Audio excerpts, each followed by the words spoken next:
Alors je suis dans la même séance, toujours avec mon t-shirt vert, bien plein de pastels. Voilà, c'est pour ça que je n'ai pas changé, parce que je suis en train de travailler. Aujourd'hui je voudrais parler du problème de l'imitation. Beaucoup de personnes craignent d'imiter. Alors en même temps ils ont raison et ils ont tort. Pourquoi? Parce que tout simplement, on apprend par l'imitation. L'imitation, c'est un élément très précieux. Regardez par exemple, est-ce que vous avez appris à l'école votre langue maternelle? Visiblement non. Vous l'avez appris tout seul, avec vos parents, avec vos amis, à l'école, etc., mais dans la cour. Et on n'apprend pas la langue maternelle.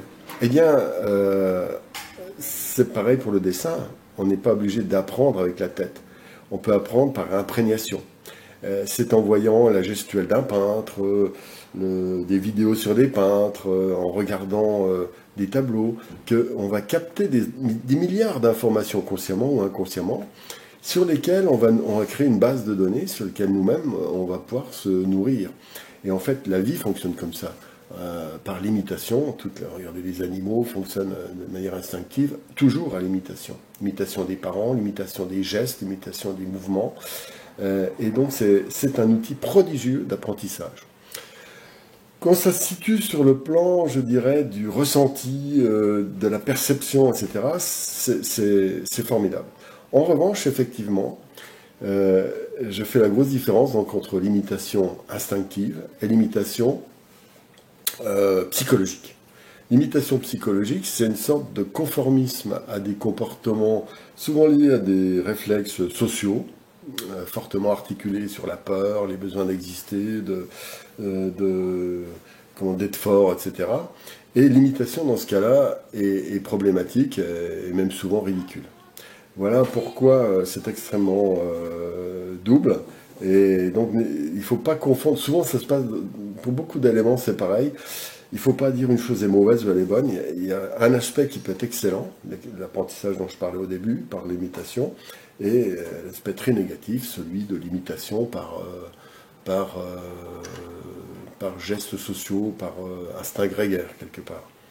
Alors, c'est assez amusant, l'imitation de la peinture. Alors, un élément qui permet de beaucoup progresser, c'est justement de copier les tableaux des autres. Parce que là, vous faites rentrer, vous imitez à l'intérieur de vous les énergies qui ont été véhiculées par le peintre qui a fait le tableau.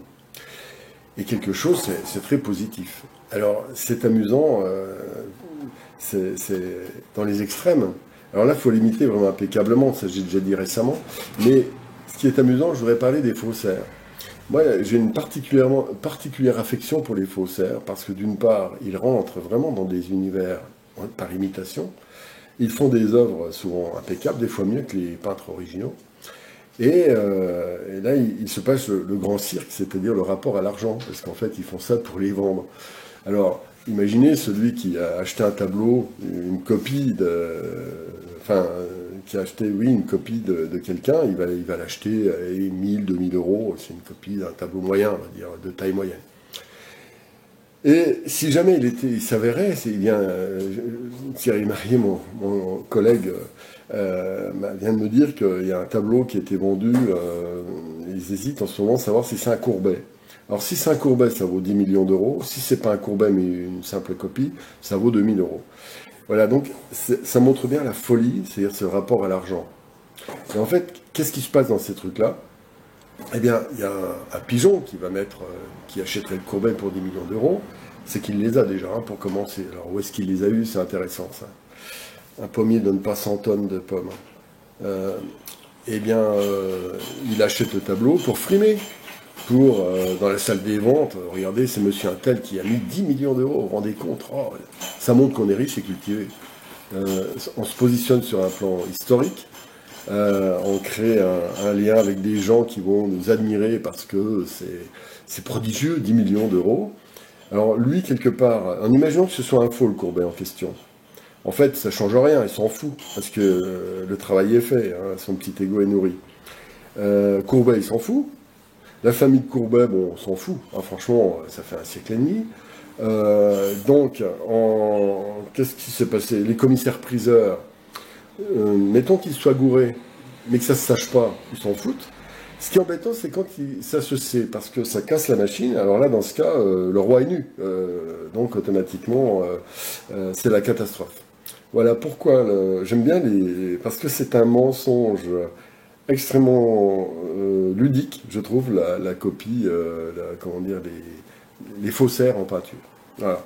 C'est un petit mot pour m'amuser sur l'imitation. C'est pour conclure l'imitation.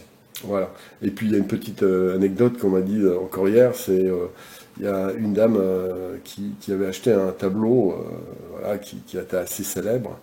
Et il y a une de ses copines, enfin une copine un peu acerbe, qui va lui dire tiens, j'ai vu au Louvre une copie de l'original que vous avez dans votre salon. Voilà, donc c'est assez amusant, ça c'est l'histoire des faussaires.